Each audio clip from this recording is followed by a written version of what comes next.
คนลาวทางประเทศรับบ่ได้กับคำเว้าหญิงลาวคนนี้ที่เว้าถึงคดีท้าวต้อมฆตกรแฟนสาวอยู่ที่ประเทศไทยตาผู้ใดสิตายแบบนางอันนี้หั่นนะระวังตายอย่างนี้กับตายอย่างค่อยพี่น้องสีเป็นก็เป็นสีบ่เป็นก็ตายดับชีวิตย้อนนี้กับค่อย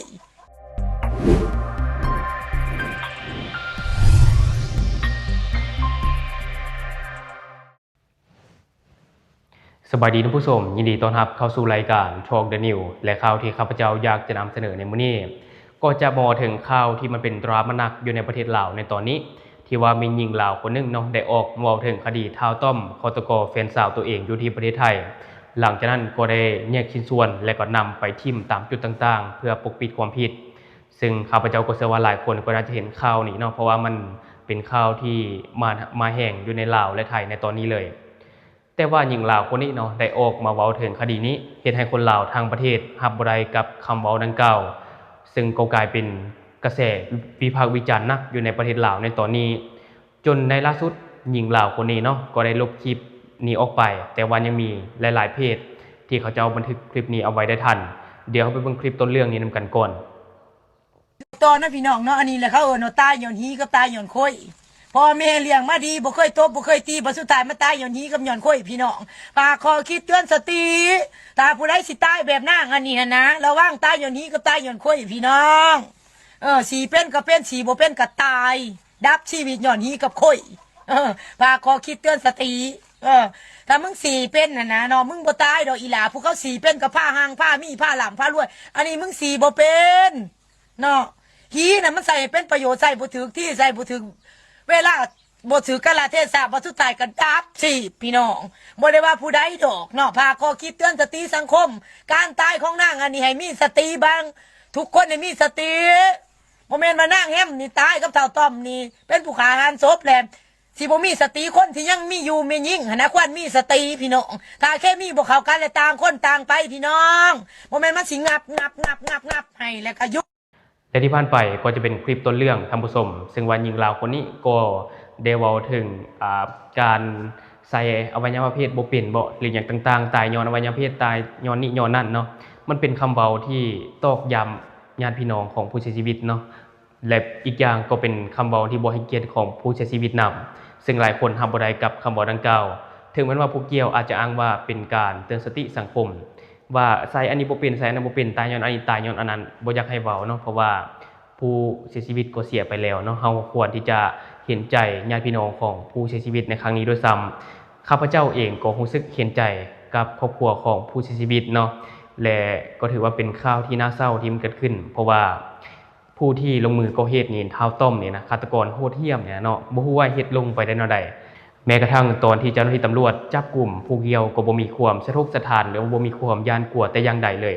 แม้กระทั่งตอนที่นอนอยู่ในคุกเนาะก็บ่มีความเคร่งเครียดหยังเลยเนาะรู้สึกสบายชิลๆเลยนะและต่อกับหญิงลาวคนนี้ที่ออกมาเว้าก็ได้กลายเป็นดราม่าหนักจนในล่าสุดเนาะหญิงลาวคนนี้ก็ได้โพสต์คลิปขอโทษสังคมเดี๋ยวไปเบิ่งคลิปนี้นำกันเลยกราบขอโทษสังคมข้าพเจ้าหลงผิดวอนสังคมจงอโหสิกรรมให้ข้าพเจ้า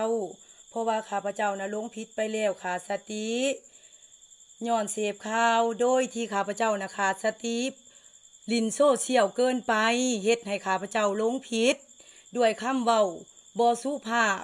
แต่เจตนาดีอยากเตือนสติสังคมว่าชีวิตคนเฮามันสั้นพี่น้องเพราะฉะนั้นข้าพเจ้าก็เลยมาขอกราบขอโทษที่ข้าพเจ้าบ่ได้เจตนาสิไปพาดพิงถึงครอบครัวผู้ที่เสียหายกราบ10 นิ้วขออโหสิกรรมให้ข้าพเจ้าในการผิดครั้งนี้ข้าพเจ้าบ่ได้เจตนามุ่งร้ายกับครอบครัวผู้ที่ถือกระทบให้เห็นใจข้าพเจ้าย้อนข้าพเจ้าขาดสติเฮ็ดให้ข้าพเจ้าเสื่อมเสียทั้งหน้าตาภาพพจน์ครอบครัวและประเทศชาติบ้านเมืองขอบใจพี่น้องอโหสิกรรมให้ข้าพเจ้านี่และที่ผ่านไปก็จะเป็นคลิปที่ผู้เกี่ยวได้ออกมาขอโทษสังคมเนาะซึ่งว่าก็ได้กลายเป็นกระแสวิพากษ์วิจารณ์อย่างหนักอยู่ในสื่อสังคมออนไลน์ของลาวในตอนนี้เลยหลายคนก็เข้าไปวิพากษ์วิจารณ์แต่ที่จริงแล้วเฮาก็บ่ควรที่จะออกมาเว้าแบบนั้นเนาะเพราะว่ามันเป็นคำเว้าที่บ่เหมาะสมเฮาต้องเข้าใจเพิ่นเข้าใจโตเนาะถ้าว่าถึกเฮารู้สึกแนวใดกับพฤติกรรมแบบนี้เพราะว่าข่าวนี้เฮาควรที่จะเสียใจกับญาติของผู้เสียชีวิตด้วยซ้ำเพ ราะว่าเรื่องนี้บ่มีผู้ใดอยากให้มันเกิดขึ้นถ้าว่ามันเกิดขึ้นแล้วเฮาก็ต้องขอแสดงความเสียใจอย่างสุดซึ้งและในตอนนี้เองผู้เกี่ยวก็ได้อ้อมขอโทษแล้วข้าพเจ้าก็เชื่อว่าสังคมลาวนี่เนาะก็น่าจะเข้าใจถ้าว่าลงผิดไปแท้ๆออกมาขอโทษแล้วปรับปรุงตัวเองข้าพเจ้าเชื่อว่าสังคมน่าจะให้อภัยแต่ถ้าหากว่าออกมาขอโทษแล้วยังกลับไปให้พฤติกรรมซ้ำๆซากๆแบบนี้มันเป็นสันดานเนาะสังคมก็บ่ให้อภัยสังคมก็ยังจะโจมตีคือเก่าหั่นแหละและในตอนนี้เองคดีนี้ก็ถือว่าใกล้จะจบแล้วเนาะเพราะว่าในตอนนี้ผู้ก่อเหตุก็ไปรับกรรมที่ตัวเองได้ก่อไว้และผู้ที่เสียชีวิตก็ถูกนำไปเฮ็ดพิธีทางศาสนาโดยกู้ชีพชื่อดังของไทยเนาะอาสาสมัครนำน้องแรมนี่นะกลับมาที่ลาวเนาะส่งมาที่ลาวให้ฟรีเลยอันนี้ถือว่าเป็นน้ำใจจากฝั่งไทยและสุดท้ายนี้ก็อยากฝากถึงทุกคนเฮ็ดหยังลงไปก็ต้องเฮ็ดโดยความมีสติ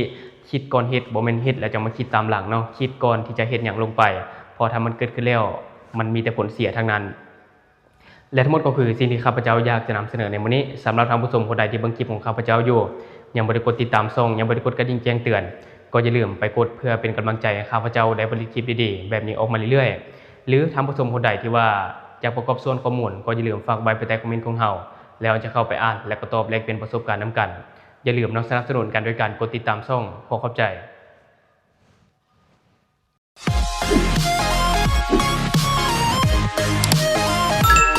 ตอนนั้นพี่น้องเนาะอันนี้แหละเขาเนาะตายย้อนฮีกับตายย้อนค่อยพ่อแม่เลี้ยงมาดีบ่เคยตบบ่เคยตีบ่สุดท้ายมาตายย้อนฮีกับย้อนค่อยพี่น้องฝากขอคิดเตือนสติถ้าผู้ใดสิตายแบบนางอันนี้นะระวังตายย้อนฮีกับตายย้อนค่อยพี่น้องสีเป็นก็เป็นสีบ่เป็นก็ตายดับชีวิตย้อนฮีกับค่อยฝากขอคิดเตือนสติถ้ามึงสีเป็นนะเนาะมึงบ่ตายดอกอีหลาผู้เขาสีเป็นกับผ้าหางผ้ามีผ้าหล่ำผ้ารวย อันนี้มึงสีบ่เป็นเนาะฮีน่ะมันใส่เป็นประโยชน์ใส่บ่ถึกที่ใส่บ่ถึกเวลาบ่ถือกาลเทศะบ่สุดท้ายกันดับสิพี่น้องบ่ได้ว่าผู้ใดดอกเนาะพาข้อคิดเตือนสติสังคมการตายของนางอันนี้ให้มีสติบ้างทุกคนให้มีสติบ่แม่นว่านางแฮมนี่ตายกับเฒ่าต้อมนี่เป็นผู้ฆ่าหันศพแหละ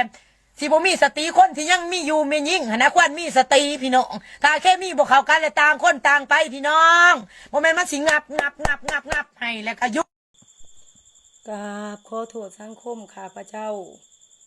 หลงผิดวอนสังคมจงอโหสิกรรมให้ข้าพเจ้าเพราะว่าข้าพเจ้านะหลงผิดไปแล้วขาดสติย้อนเสพข่าวโดยที่ข้าพเจ้านะขาดสติลินโซเชียลเกินไปเฮ็ดให้ข้าพเจ้าหลงผิดด้วยคำเว้าบ่สุภาพแต่เจตนาดีอยากเตือนสติสังคมว่าชีวิตคนเฮามันสั้นพี่น้องเพราะฉะนั้นข้าพเจ้าก็เลยมาขอกราบขอโทษที่ข้าพเจ้าบ่ได้เจตนาสิไปพาดพิงถึงครอบครัวผู้ที่เสียหายกราบ10 นิ้วขออโหสิกรรมให้ข้าพเจ้าในการผิดครั้งนี้ข้าพเจ้าบ่ได้เจตนามุ่งร้ายกับครอบครัวผู้ที่ถือกระทบให้เห็นใจข้าพเจ้าย้อนข้าพเจ้าขาดสติเฮ็ดให้ข้าพเจ้าเสื่อมเสียทั้งหน้าตาภาพพจน์ครอบครัวและประเทศชาติบ้านเมืองขอขอบใจพี่น้องอโหสิกรรมให้ข้าพเจ้าแน่